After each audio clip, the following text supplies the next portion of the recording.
I'm the marketing guy behind the tax firm that scaled to $3 million a year in just 3 years. And so in this video, I want to share with you some of the most uncomfortable lessons scaling that and other businesses as a 20-something entrepreneur. If you don't know who I am, my name is Peter Vanderwall, and I'm the founder of Social Club Studios, where we help 7-figure B2B firms scale to multiple 7 and soon 8 figures per year. And the first lesson I want to share with you, this is very broad, very mindset-y, but I think this is important to kind of set the foundation for everything else I want to talk about in this video. Everything is hard. Nothing's supposed to be easy. That's the nature of business and competition in this world. I think there's been this reaction to hustle culture that says business can be easy. You can operate in this state and call it flow state or whatever, but business doesn't have to be a constant struggle and a constant fight every single day. And I think there's some kernel of truth here that if business is nothing but struggle and nothing but a fight for you, then there's probably an issue with the business model you're in, the way you've built your business, or it may just be that you're not cut out to be an entrepreneur. But the truth here is that even when you do optimize for flow, or whatever you want to call it, things being easy, you're optimizing around the best case scenario. And the best case scenario is never going to happen 100% of the time. The alternative to that, then, is to admit to yourself, things are going to be hard. Getting those strangers to spend thousands of dollars of their hard-earned money with you is hard. Delivering a service to these people that's worth the amount of money they're spending with you is hard. And so if you admit to yourself that things are going to be hard sometimes, we're going to run into difficult situations, then you're not going to be surprised or disappointed when those things happen. And I don't want to glorify hustle culture either, because I'm not fully bought into that, because this doesn't actually mean you need to work more. It means you need to be more effective in the work that you do. Going into 2024, I absolutely had this misconception, and it almost put an end to my business, actually. See, I was in this coaching program where this one guy had started a business and got it to $100,000 a month in like 4 months. And I had this belief and this expectation that that was supposed to be possible for me. I wouldn't say I felt like I was entitled to that, but I definitely would say that I felt, why couldn't this be possible for me? Like, I see no reason I shouldn't be able to do this exact same thing he did. And while that level of confidence and self-belief is probably a non-negotiable to be an entrepreneur, if we're being honest, but it has to be backed up by an ability to work hard, an ability to work effectively, and an ability to point that effort in the right direction. And I would say all I had at this time was the work ethic. I knew how to put in the hours. I was just massively inefficient in the time that I was putting in. And I would say I wasn't pointing that effort in the right direction. I was spending a lot of my time working on things that ultimately didn't really matter that much, and not spending enough time on the things that really did matter and only I could possibly do. And to be clear, nothing against this other guy who scaled his business really, really quickly. He's a good dude. I'm still friends with him to this day. But just because he and I were around the same age, we had a similar business model, we had a similar way of thinking about business and about life, didn't mean that I was entitled or even capable of that same level of growth at that time in my company. And clearly, I'm sitting here today not having a $100,000 a month business myself, and I didn't get what he got, but that's just not the way God builds out your path. You don't get to just carbon copy whatever somebody else has. And so instead of building this highly profitable business where I could work the first half of the day and be done, and I could live in this flow state, I was left hanging on to my business by a thread for the first 6 months of 2024, almost going under, being negative on profit for probably 4 out of those 6 months, and essentially rebuilding my business from the ground up. And it's only now, today, a year later, that I actually have something that is capable of scaling. We all have the same 24 hours. We all need about 8 hours of sleep. And so it's what you do with the other 16 that count. A lot of people talk about treating business like a pro athlete, right? We use the phrase going pro when we're fully committing into some aspect of our business or just business as a whole. People like to make sports analogies and compare themselves to Kobe or Michael Jordan or one of the greats. But I think the underrated aspect of going pro isn't actually the things you do, but it's the things that you cut out of your life. And so I started putting this focus on actually cutting out the things that take away from my effectiveness in business. Doing less, not more, right? Some of those things for me are staying up late, drinking alcohol, even things that sound good like really, really hard workouts or working 12 to 14 hours in a single day. If I do a really hard workout in the gym, I'm shot for the rest of the day, right? I just want to sit on the couch and eat pancakes. If I work 12 to 14 hours one day, then the next day I'm pretty well shot and I'm not really going to get anything done. And so I got an extra 4 or 5 or maybe even 6 hours of work done one day, but that takes away my ability to actually get 10 hours of work done the next day. And so instead, I keep my workouts short and sweet. I actually started doing them at night too, because I'm not then tired for the rest of the day after working out. I can just go to bed. I'm in bed by 10 p.m. like 90% of the time. I don't really stay up late ever. I still drink occasionally, but it's like every couple of weeks and it's only ever like 1 to 2 drinks. I'm not really out like partying. And so by optimizing the time that I'm not working, I'm actually able to be more effective when I am at my desk and I am out in the workplace. One really important tactic I use for this too is calendar blocking, which a lot of people talk about and I think not enough people do. So I've got my week about 70% planned out before I ever come up with a to-do list. So we do team calls Monday morning, just getting everybody plugged back in and ready to go for the week. From 12 to 5, Monday through Friday, I'm either doing client calls or sales calls or some combination of the both. And that means that 5 days a week, Tuesday through Saturday, I get 4 or 5 hours of uninterrupted deep work throughout the mornings. That's when I find I'm the freshest. That's when I find I've got the most creative juice in me. And that's energy I don't usually need for those client calls or sales calls in the afternoon. I think technically people call these rocks and pebbles. So use the analogy of if you fill a bucket with pebbles and then you've got a couple of big rocks you're trying to fit in there,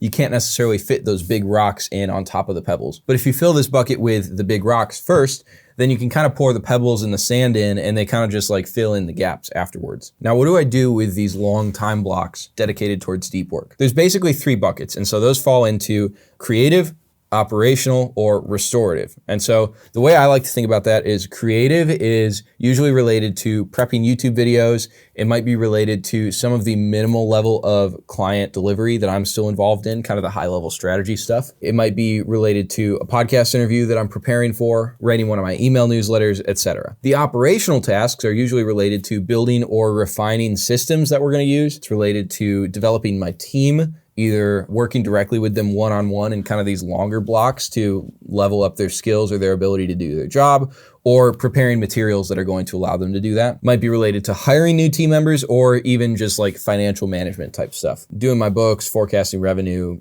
calculating ad spend, like things like that. And then the third bucket, which I think not a lot of people have automatically programmed in, is what I call restorative work. If you're an athlete or you go to the gym, then you would know this as active recovery, right? Usually one day out of the week, you'll program into your schedule to, I'm gonna go to the gym, but I'm not lifting weights. I'm gonna be doing yoga, go to the sauna, kind of, walking around the track, basically just getting my body moving, but doing so in a way that's actually restoring my ability instead of trying to break down my muscles so they grow again, like in weightlifting. And so for me, probably about every other week, usually it's every like 15 to 20 days, I kind of have this crash because I'm working 10 hours a day, 5 to 6 days a week.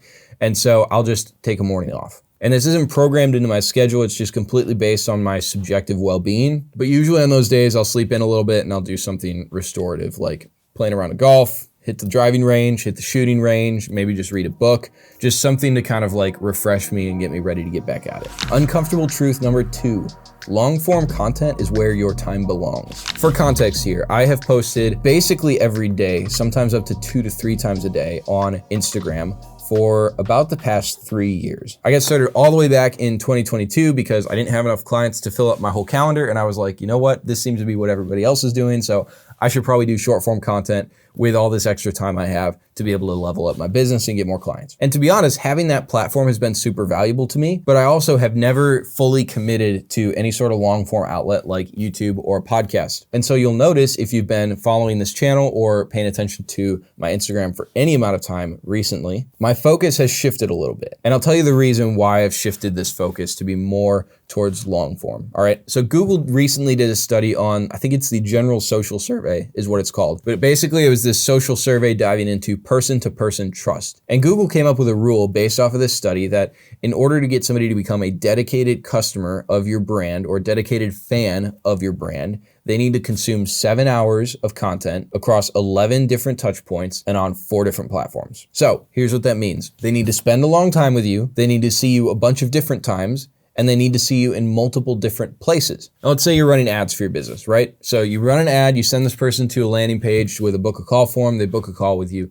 And on this call, you're expecting them to turn into a customer. How many hours is this person spending with you there? Best case scenario, they're probably spending about 30 to 45 minutes. And most of that is on that call with you. So they're not spending enough time with you. How many different touch points do you have with them? Well, you probably have your ad, you have your landing page, you have, let's be generous and say 3 emails that they get before you actually speak to them, and then you have the sales call. So now you have 6 touch points. That's right about half of what you're supposed to have. Now, how many different locations are they getting in contact with you? Well, they've got your ad, that's one. And I would probably include the funnel with that because that's all kind of one seamless experience. They've got the emails that they're getting, and they've got your sales call. So they're not even seeing you in enough locations to theoretically get here. Now, obviously, this rule is an average. And so there's going to be people who take far less of that kind of trust building in order to buy from you. But you cannot optimize for the people who have the lowest barrier to build trust. Because guess what? Those are probably also going to be the least dedicated customers for you long term. If you're posting short form content, it's a similar story. Like to get somebody to consume 7 hours of your content through short form videos, it would take like 840 30-second videos. If you're going really hard on Instagram, let's say you're posting twice a day, that's gonna take you 14 months to get a customer. If instead you post on YouTube twice a week, you kind of go long. So let's say your average video is 30 minutes. That would now take 7 weeks to get somebody to that buyer level of trust. And so if you add into that, clipping up your long form and posting it all over social media, you add to that an email list that you're sending emails to a couple times a week. You add to that a funnel with a video sales letter, the actual time they're spending on a call with you.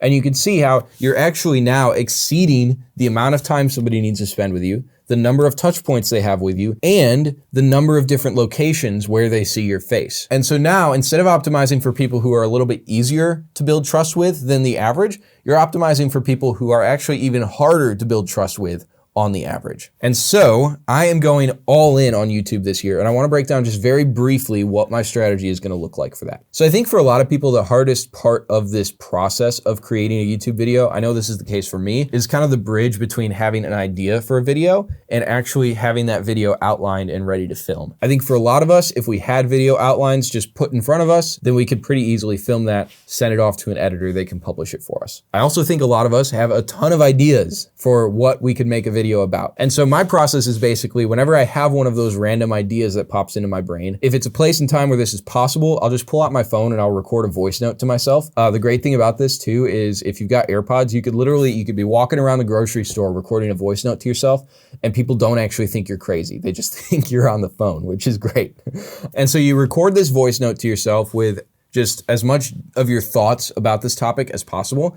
And then I've got this AI system where I can drop this voice note into this AI engine, and I've trained it on kind of YouTube strategy, titles, thumbnails, intros, outlines, kind of all the necessary components of a YouTube video. So I can drop it in here, and I kind of use this as my ideation partner on what I actually call this video and what kind of the main angle is. Basically like organizing my thoughts that are just like all scattered within this voice note. And so from this, I won't get 100% finished title. I won't probably get 100% finished thumbnail, but I'm a pretty good copywriter. And so I'll get kind of the initial spark of an idea that I need in order to come up with a title and some different thumbnail options. And then I can just build out an outline. I can use this AI engine to kind of help me build out this outline and get this video structured. And then for each bullet point, I just come up with a few more bullet points of what I would want to talk about here and kind of my thoughts on this topic. That's literally what I did for this video, by the way. And so what I can do is I just finish the outline. I've got every single Friday morning blocked off for filming, and then I'll just drop those files off to my editor. We've got a process on the back end to get it edited, get the thumbnail designed by our designer on our team,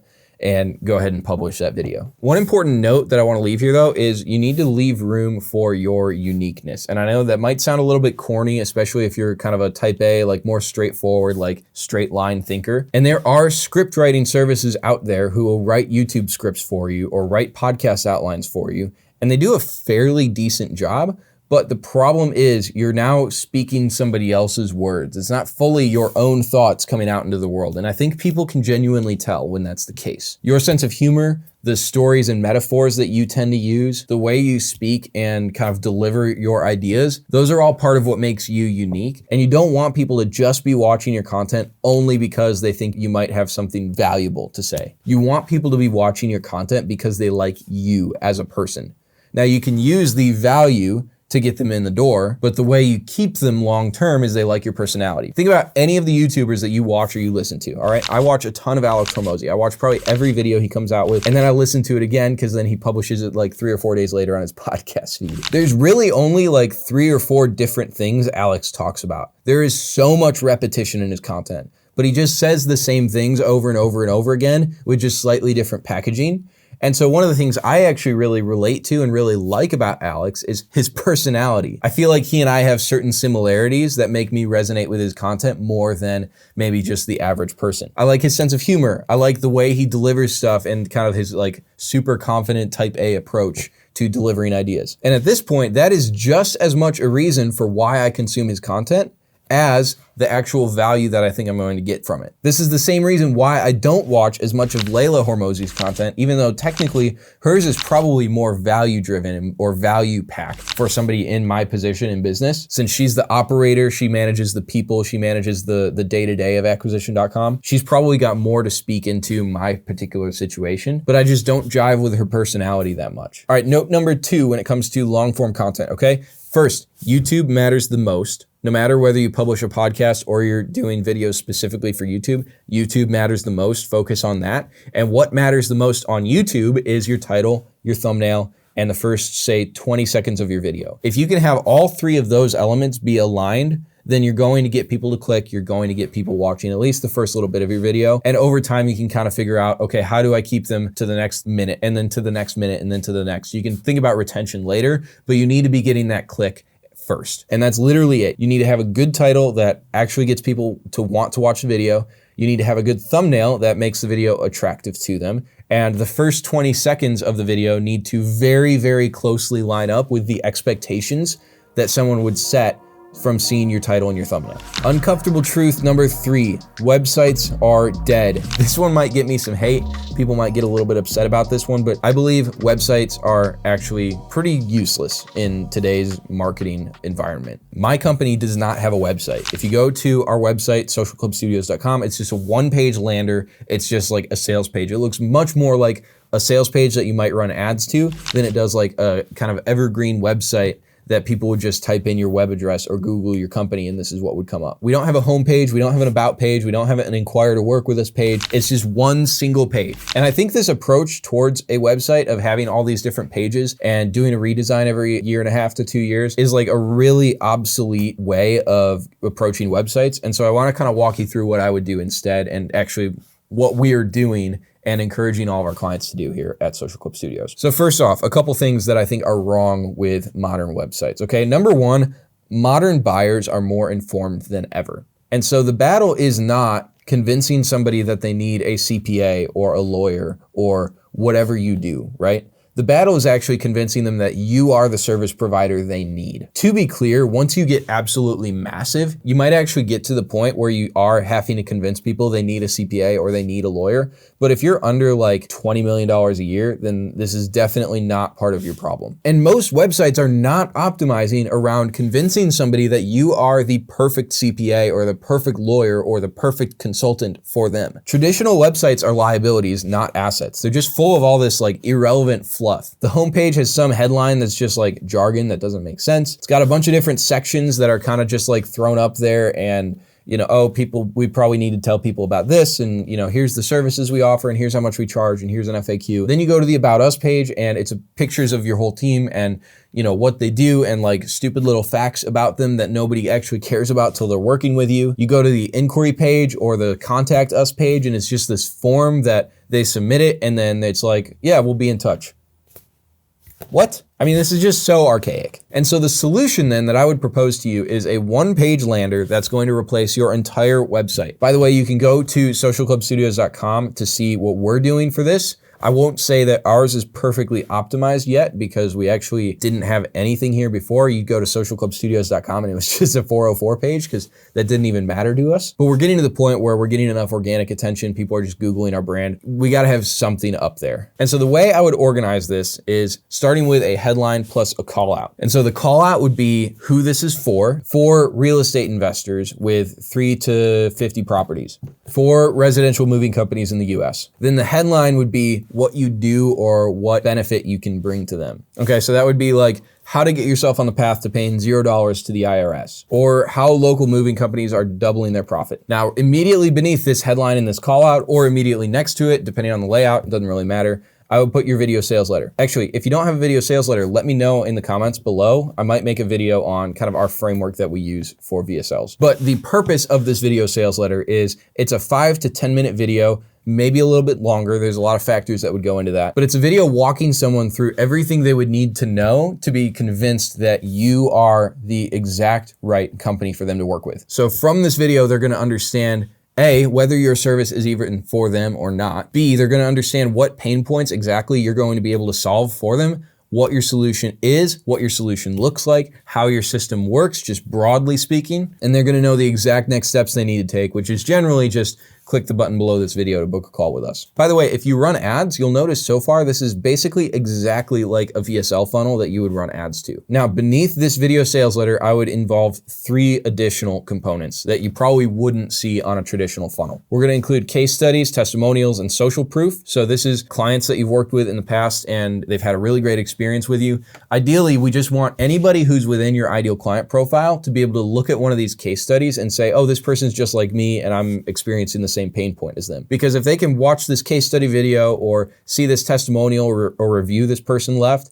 and they can kind of identify with that, then that way increases the level of belief they have that you are the right company for them. The next thing I would include is only the most important customer-facing staff. And I probably wouldn't even include everybody who's customer-facing, but really just the people that they're going to encounter in the first, say, 2 weeks from sales call to onboarding to maybe beginning to start working with you. So for me, we've got a handful of team members that are customer facing, but I've actually only got myself and my co-founder, Kristen, on the website because they're not going to speak to anybody else on the team until they've been with us for about 2 to 4 weeks. Beneath this, I would link out to kind of whatever free resources you've got. So for me, that might be my YouTube channel. For you, maybe you've got templates or guides, or maybe you've got a podcast that you want people to check out. And then the last thing is I would just create kind of an endless scroll of testimonials and social proof. So maybe up top, right beneath the video sales letter, you pick like your top 3 case studies, your juiciest, best, most sexy ones. But down here, our goal is not for people to look at every single one or to watch every single one. Our goal is for people to just be able to scroll endlessly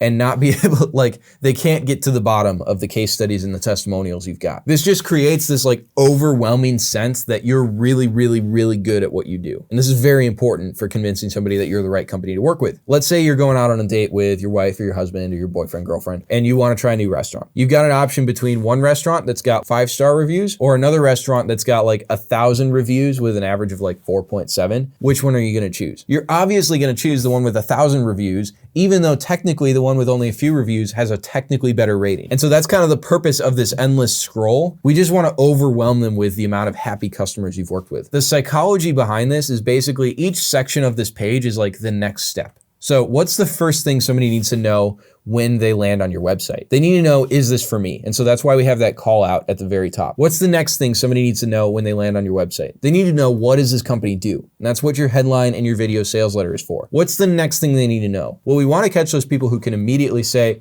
I need to work with this company. And so we have a call to action there. What's the next thing they need to know? They need to know, like, if we've done this for other people before.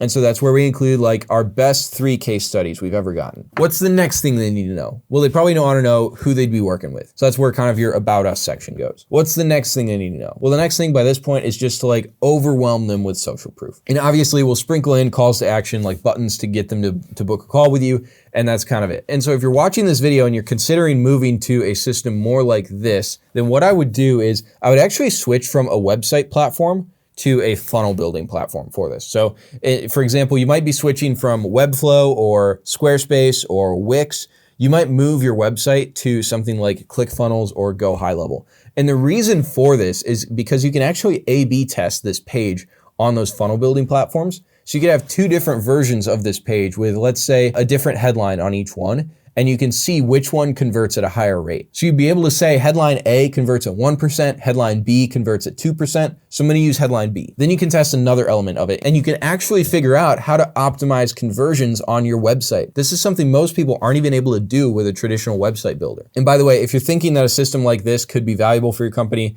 and you want somebody to help you build it, that's part of the service we offer here at Social Club Studios. So you can click the link below this video to see if you qualify to work with us. But that brings me to truth number 4. AI is non-negotiable. Now, I want to be clear here. Using AI within your company, it's not about replacing humans, but rather it's about enabling those humans on your team to be more effective in the work that they're doing. Okay, there seems to be kind of this sweet spot of like 80-20 between AI and human. For most of the work within your company, you can use an AI for about 80% of the job, and then have a human do the remaining 20%. You could also kind of implement the 80-20 rule here by saying, hey, my AI is going to do 80% of the work that drives only 20% of the results, and my human team are going to do the 20% of the work that drives 80% of the results. There's this rare Jeff Bezos interview that just recently came out, and I haven't actually watched the whole thing yet, but there was something he said that was really interesting when he was asked about AI. He said AI is not a gold rush, it's electricity. So you think about when electricity first came out. Electricity was this super rare thing.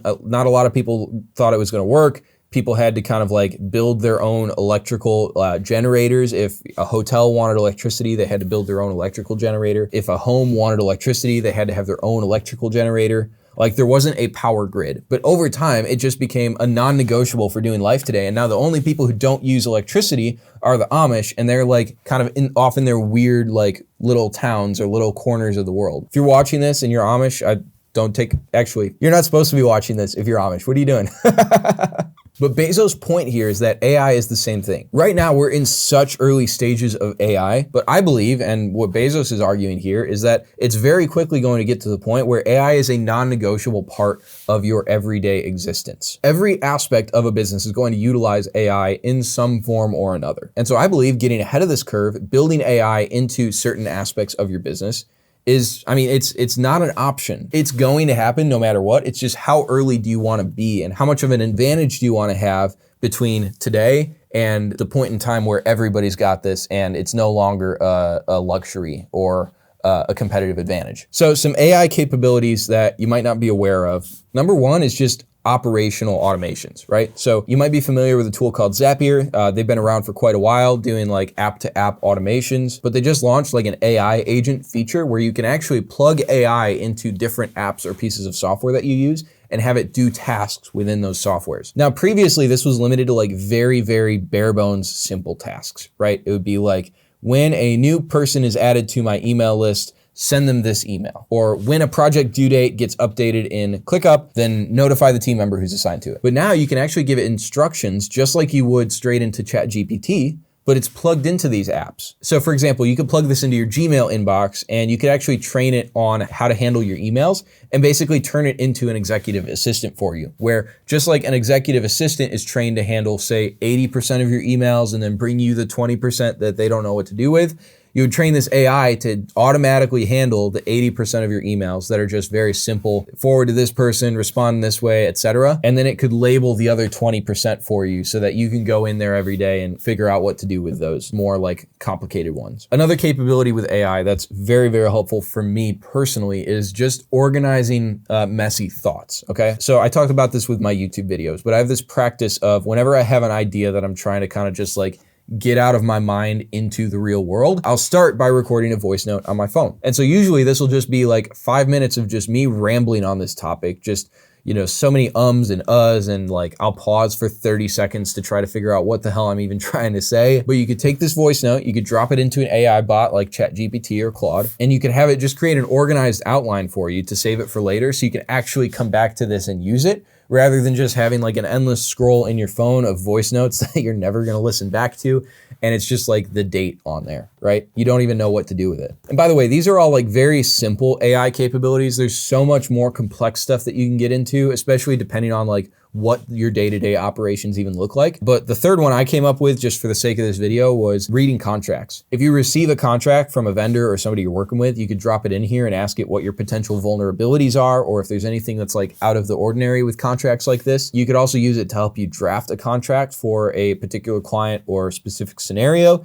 You could drop your contract template in there that you use for clients. For example, for me, I've got a contract template we use for every single client, but occasionally we might architect like a rev share deal with a client where it's kind of a specific scenario just for that client. It's not our normal contract. And so what I would do is I could drop our contract template in there and I could have it help me adjust this for like a rev share situation. Obviously, ideally, you still want to consult with an attorney to make sure you're covered on all your bases, and you know, AI is not going to be 100% accurate with stuff like that, but it gets you very close to finished with just an AI bot that you can pull up at your convenience. Now, one pro tip that I've got for getting really high quality output from ChatGPT or whatever AI bot you use is to separate out your chats very strategically. And so what I mean by that is, let's say you've got a recurring task that you do over and over and over again, 10, and you want to get an AI bot that can get this done like 80% for you. Let's say putting together a job description. So what I would do is I would start one AI chat and I would have it help me develop a framework. And so what I might say is, hey, I need you to help me create a framework for writing job descriptions that my intern can use. My intern is not the most creative person in the world, but they're really good at following set instructions. And so I just need you to create kind of a comprehensive blueprint and set of instructions for them whenever we're creating a job post. Now, what you're going to get from this is just kind of a long list of instructions, some examples. It's usually not that great. And so what you can do is say, make it more comprehensive, give examples and specific frameworks so that this is idiot proof. And so usually what you'll get from that is kind of the ultimate guide to building job descriptions or whatever this task is. And so then what I would do is I would take that ultimate guide and I would drop it into a separate instance of your ChatGPT. And I would say, hey, you are my intern responsible for writing job posts. I need you to help me create a job post for XYZ role, right? I need you to help me create a job post for a new sales rep that we're going to be bringing on. Based on this set of instructions, what additional information do you need to be able to fill this in properly for the sales role? Then it's going to give you a bunch of different questions. You answer those questions, and then you get actually a really, really good job description that you can post on LinkedIn, Indeed, ZipRecruiter, wherever you post your jobs. I use this for everything across my business, from writing SOPs to writing emails or coming up with YouTube video outlines or building job descriptions, writing lead magnets for my company. And this consistently works well for me across basically all of those tasks. I've got a framework for each one that I developed inside one chat, and then I create a separate chat and train it on that framework to then actually do the task. Guys, if this video has been helpful for you so far, you've gotten value out of it or learned anything, the only thing I can ask from you is just to share this with a friend who could also get something out of it. When I see you guys sharing these videos, that just means the world to me. And really, that's the best way this thing can grow, because that ensures that the people who my content is getting in front of are people who can actually benefit from this stuff. Uncomfortable truth number 5 is that done with you is super overrated. Now, what do I mean by that? Well, there's kind of 3 different types of business offers, right? There's done for you, done with you, and do it yourself, right? And so done for you would be something like a professional service. It would be something like a marketing agency or a tax firm or a legal service, something like that. Done with you would be something like coaching, consulting, some sort of mentorship program, and do it yourself would be like a course or some kind of like product. DIY has its flaws, right? But at the end of the day, you do have to come up with a product. You have to put time and effort into this product. And at the end of the day, you have worked hard to create something for the world. And so as long as the information you're giving away in this course or the product you're selling actually works, then you're kind of good. And there's certain economics to these types of businesses that I also don't personally like just for what I'm going after in business, but I think you have to recognize there's a place for those. Done for you businesses are absolutely the easiest type of business to start. When you're a beginner, you get paid to acquire the skills needed to actually do this work really, really well. And at scale, you provide jobs for a ton of people and you provide a valuable service for a ton of people, which I think is a win-win for everybody involved. Really a win-win-win, because it's a win for you, the owner, it's a win for your team, and it's a win for your customers. Done with you has just developed this terrible reputation just generically of being a scam. And I think that's because the typical path the past maybe 5 or 10 years with done with you type of businesses has been build a service-based business. Best case, you either exit that service-based business or you automate it, so you're not really involved in it anymore. Worst case, you just give up on it because it is hard and you don't, frankly, in that scenario, you don't have what it takes to actually make it in that space. And then you start a coaching program teaching people how to do what you did or how to do what the service that you offered. And I want to come at this from a business economics standpoint, not a most of these businesses don't offer a good product standpoint, because that's also true, but that's a separate conversation. This model was a massive opportunity from, I would say, like 2018 to around 2023, but it's become saturated and it's got a terrible reputation. I saw this tweet the other day. I think it was satire, but it was actually hard to tell, which is kind of sad. It basically said there are officially now more bookkeeping coaches than there are bookkeepers. And I think this is true in a lot of industries. It feels like there's more people coaching how to build this type of business than there are people actually building this type of business. And frankly, if building this type of business was such a good opportunity, then why would you coach somebody else on how to do it? Why wouldn't you just go build this type of business and grow your own? And so in my opinion, the better alternative here is a hybrid business. The combination of a done for you business and a done with you business. Everything's centered around a done with you service that you offer, but you've got elements that you pull from done with you businesses. And I think this puts you in a really, really unique corner of the economy where there's not a lot of competition. So for example, if you have a tax firm, obviously the main thing is to get customers for your tax service, tax strategy, tax preparation, tax consulting, tax planning, whatever services you offer in that domain. But also tangentially, you could offer boot camps, let's say a couple times a year, you do like a live online boot camp teaching some of the tax strategies that you use with your clients. And so you're giving legitimate value in this boot camp because obviously you can't work with everybody in the world. You have a capacity on your customer list, but also you're able to ascend some of those people into your actual tax service. And the reason I know this works so well is actually because we used this model with one of our clients and they scaled to $3 million a year in just 3 years. Alternatively, let's say you're a legal firm, right? So you offer legal services. Maybe that's contracts, maybe that's asset protection, whatever kind of domain you're in. You could do a live workshop every so often where people pay $97 for a ticket. It's 2 hours long and you basically teach them the basics of asset protection so that they can understand what their entity structure needs to be to protect their businesses or their real estate or the assets that they own. Maybe you're an IT consultant, right? And so what you could do is you could offer some sort of low ticket community where business owners can join this community and they can get access to weekly live calls where they can just ask questions of an IT consultant to kind of handle all of their like low level IT needs. But again, for all of these businesses, the focus is on the high ticket service that you're offering. The focus could never be anything else. Why on earth would you focus on $97 boot camp tickets when you could focus on selling a $5,000 tax strategy package or a $20,000 IT consulting service? But you use these done with you elements to build trust with people and get them in the door for that high ticket service. And so by doing this, you don't develop that douchey reputation that a lot of these done with you businesses have, but you get all the advantages of selling this type of low ticket, kind of easy to just like impulse buy type of product or type of offering. And then you're able to ascend people to that full done for you service. There's also just a different sense of authority that comes with this. Like if I have the option to learn tax strategy from somebody who just coaches people on tax strategy in kind of a group coaching setting, or I have the opportunity to learn tax strategy from somebody who's doing tax strategy and offering that as a service to hundreds of real estate investors, obviously I'm going to choose the guy who's offering it as a service as well, because he's just got a way higher level of authority.